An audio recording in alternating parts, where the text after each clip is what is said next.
Is this the most powerful Walrus audio pedal ever released? Well, today we're gonna find out.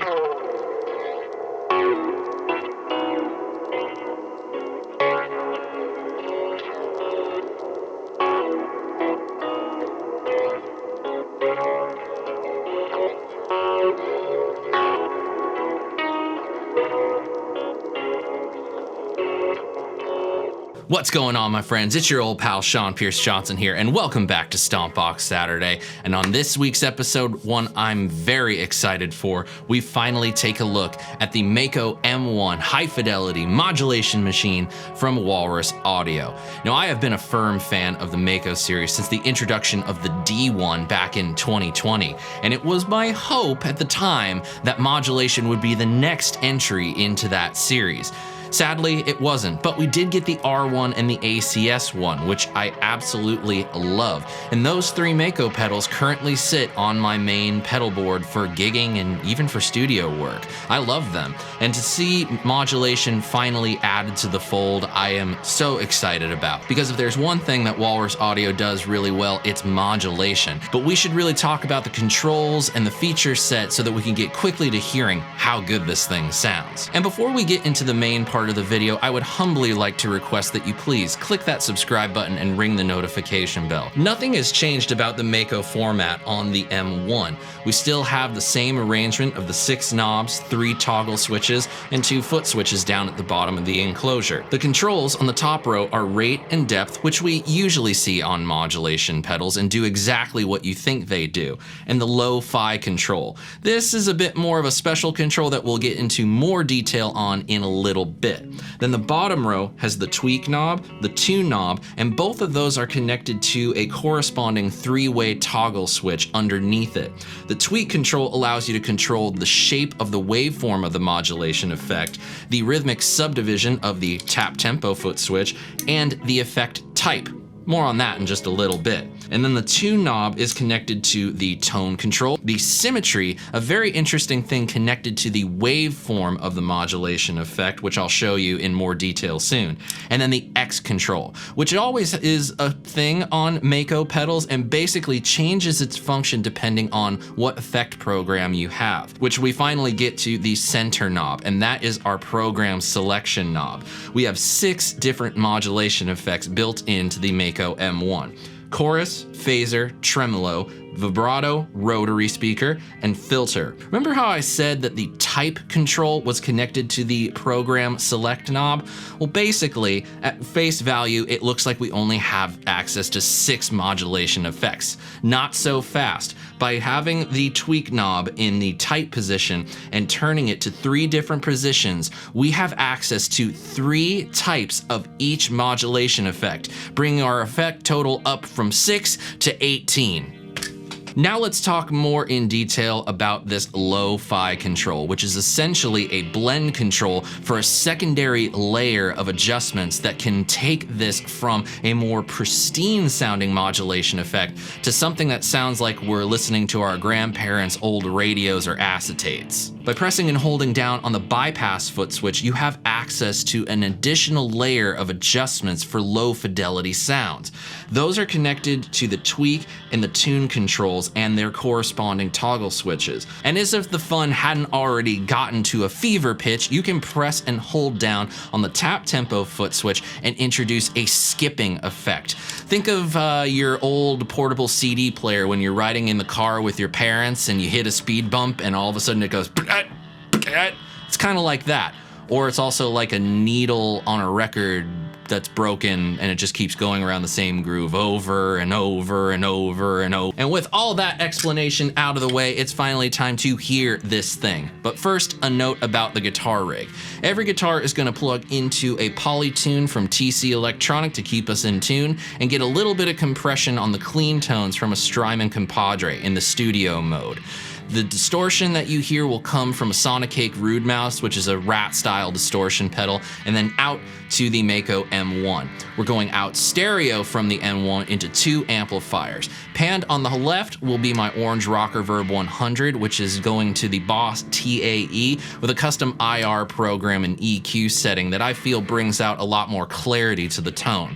And then panned hard right is the Hughes & Kettner Black Spirit 200. That's going out the DI red box on the back of the amplifier with a sort of complementary 412 speaker impulse response to what is on the orange. All in all, it's a great setup that sounds great clean and with that rat distortion, and it's finally time to get down to business.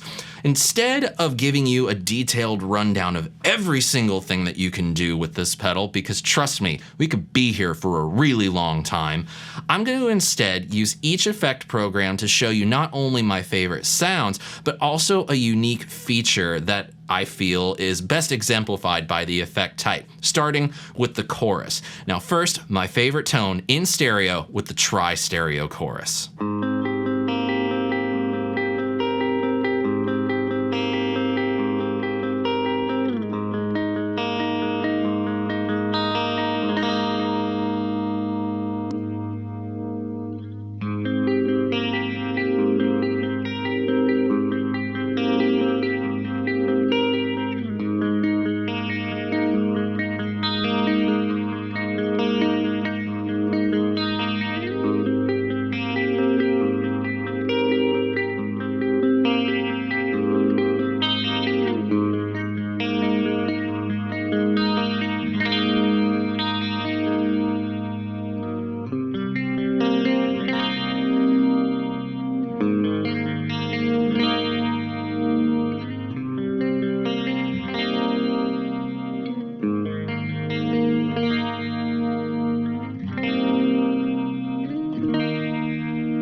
That just sounds great.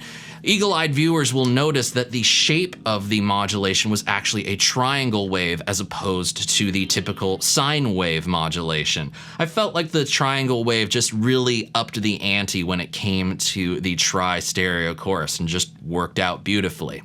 But now let's explore a little bit of the effect type stuff that we have going on here. We're gonna go ahead and put the tweak toggle in the type position, and I'm just gonna pick one setting and cycle through the 3 different chorus types for the chorus program. And you'll see how just that one setting changes up quite drastically just by changing up the type of a chorus. We're gonna do the classic chorus, the series chorus, and then finally the tri-chorus again.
Now going ahead and applying that same principle of different effect types, let's move on to the phaser. 3 phaser types, 2-stage, 4-stage, and univibe tuned. I personally prefer the 2 and 4-stage phasers, so we're just gonna stick with those for this portion of the video. And we're gonna take the tune toggle and toggle it over to the X position, where we're going to see the feedback on the phaser sound.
Now, I personally don't know if that sounds closer to a phase 45 or a phase 90, but what I do know is that if I need a close approximation of either of those, that 2-stage is gonna come in very handy. But now let's move on to the 4-stage, and this is one of my favorite sounds, bringing to mind green phaser pedals, if you will. Getting a little bit funky and plugging in that nifty pink Vola behind me. Let's check it out.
Now we move on to the tremolo. We're gonna do 2 more examples with this. First, my favorite sound using the square wave tremolo, which is kind of a surprising thing because most of the time when I'm using tremolo, I do not like square wave. However, this one works out really well for me. This is also going to be a good spot to show you the subdivision on the tweak control. Now, you can use the tap tempo, of course, or the rate knob to get whatever kind of speed you want.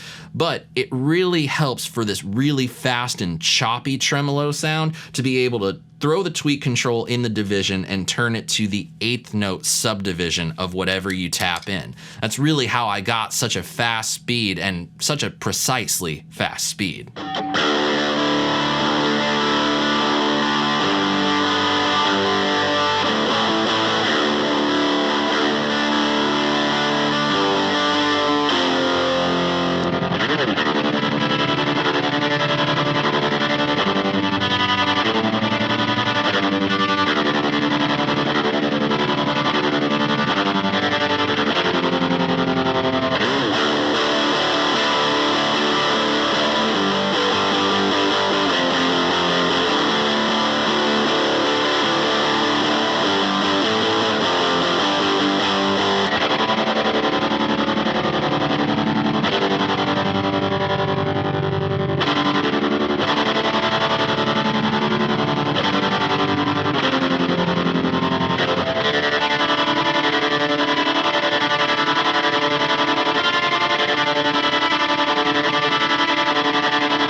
Now that is a whole heck of a lot better than most tremolos with square wave that I've played in a very long time. But this tremolo program also gives us a good opportunity to check out a couple other features. First, despite the lack of a mix control, there is actually an output level control. By pressing and holding down on the bypass foot switch and turning the depth control, we can either put it at 0 dB of output volume, +2 and +4 dB. Let's go ahead and dial in a little bit of a tremolo sound and explore that and see how it matches up with the original clean tone.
Now when you're on the tremolo program and you take the tune toggle and put it in the X position and turn the tune knob, it adjusts the stereo phase of the two outputs on M1. Now if you're running mono, this isn't a concern for you and you don't need to worry about it. But because we are running in stereo for this video, we need to hear what kind of effect this has on our sound. Let's go ahead and dial up a harmonic tremolo sound and go ahead and explore what exactly the stereo phase adjustment does.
Now we move on to vibrato, one of the sounds on the M1 that I feel really makes this pedal a magical experience. We of course have the 3 types available to us, but my personal favorite is the vinyl vibrato. And it's my favorite because, well, it feels the most right to me. Not that the other ones aren't good, it's just that that one speaks to my soul a little bit more. The vibrato is also a great place to show you the symmetry control on the tune knob. By having it in the center, it's a typical modulation waveform, but by manipulating it, you change the way that waveform rises and falls. You can go from a fast rise and a slow fall to a progressively slower rise and quicker fall.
Now, if you're asking me, and let's face it, you're watching my video, so you kinda are, the lo-fi and the vibrato were made for one another. So we're going to check out a little lo-fi vibrato setting that I just absolutely adore.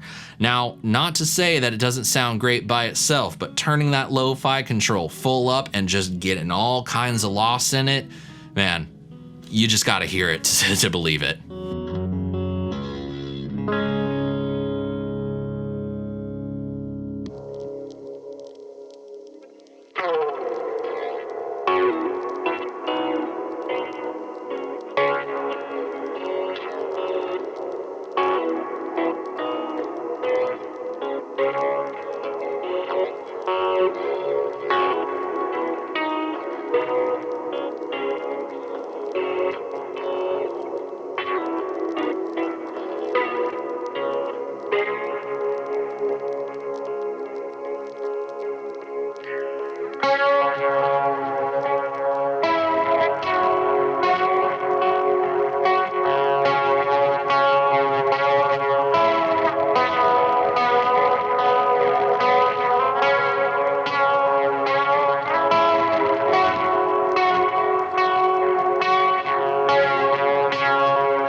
Now it's Rotary speaker time, and I gotta say, of all the programs on this pedal, Rotary is the one that completely blew my mind when I dialed in the sound that I liked, and that's exactly what you're gonna hear. But this is also a cool place to show you how the tap tempo can change up the way that it behaves. Now on the Rotary program, it's not tapping in your tempo. You set one rate for the slow Rotary, one rate for the fast Rotary, and this acts just like a Leslie foot switch, going between the fast speed and the slow speed. Then you can press and hold and you can break the sound. You just gotta hear it. Let's take a listen.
Now, I have it on good authority that the Walrus crew went to a lot of trouble to make sure that that rotary sound was fantastic, and I think they succeeded in spades. And now, finally, the last effect, the filter. There are two particular things I like about the filters. First is the fact that you can make it a static filter by turning the rate control all the way down. Now, I have the low pass filter on, and we're going to use it to accentuate a few different heavy riffs. So that means we're going dirty. High gain on both the orange and the Hughes and Kettner, with a little bit of a TS-808 in front of the orange for its usual high gain tightening stuff. Here we go.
One last fun sound with the Mako M1 with the Bandpass filter. Now I'm going to turn the rate control up to add some motion to it, but it's this depth control that is really going to help us take that Bandpass filter, which I might remind you is essentially what a wah pedal is, and make it a bit more of a subtle thing rather than taking over the entire guitar sound.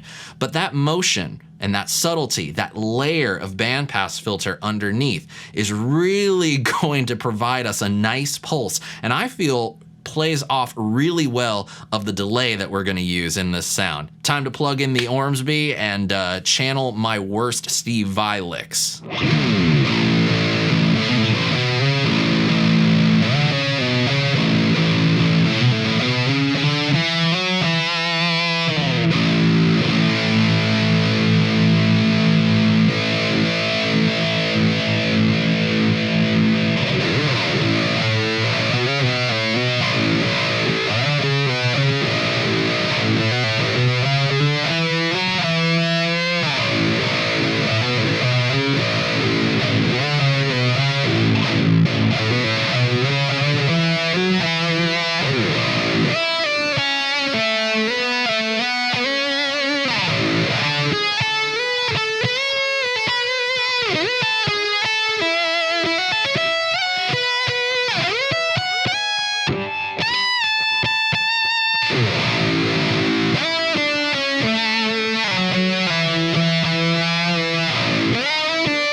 And that, my friends, the Mako M1 high-fidelity modulation machine from Walrus Audio. I am so glad this pedal is finally in existence. This is pretty close to what I had hoped for from a MAKO Series modulation pedal, and I can't thank the Walrus crew enough for always letting me check out stuff that they come up with, because they always knock it out of the park. There are a couple things about this pedal that I would like to see different. First and foremost is filter effects aren't really modulation effects to me. I would have rather seen a flanger on this rather than the filter. I do have a slight concern about the absence of a mix control on this pedal, just because most of the modulation pedals that I use regularly live and in the studio, I choose those because it's an extra layer of adjustability, and it can often mean the difference between the effect being recorded onto the part or just being left off the recording entirely. So maybe with a further firmware update, one of these controls can have a secondary function that is a lot like the DCV control that you see on the Julia. Now we can finally answer the question, is the Mako M1 the most powerful pedal that Walrus has ever put out? Well, in this guitar player's professional opinion, it certainly is. For such a small pedal, we have access to so many different effects, and the level of adjustability that we do have is incredible. However, there are going to be some guitar players out there, I have a feeling, that with the prospect of so much adjustability, they're going to kind of have their heads spinning, and that's okay. Some of the times pedals like these aren't for every guitar player. They are definitely very specific tools. But for guitar players like me who need small packages with a ton of different adjustments that you can make, this is an absolute winner, and it has definitely earned its right to be placed on my pedal board and into regular usage in my musical life. I would love to know what you thought of the Mako M1, so go ahead and use the comment section below and let's get to talking. And if you enjoyed this video, there's a few things that I would love for you to do to help support the channel. First, click the thumbs up icon and give it a like. Click the share and share a link to it with a guitar playing friend of yours. But of course, you can always just click that subscribe button and ring the notification bell. However, the best way for you to support my videos and for you to see the content without the algorithm screwing things up is by signing up for my email newsletter. There's a link to it in the card in the top right corner of your screen. You can enter this URL into your web browser of choice, or just click the link down in the description box below. All I need is your name and your email address, and you're signed up. Every video I make, direct to your email inbox. No questions asked, no money needed. Thanks so much for spending part of your day with me, everyone. I hope you have a great rest of your weekend, and until we see each other next, I'm Sean Pierce Johnson, wishing you out there watching great tone, great health, and of course, happy stomping. Cheers, friends. See you in the future. God bless.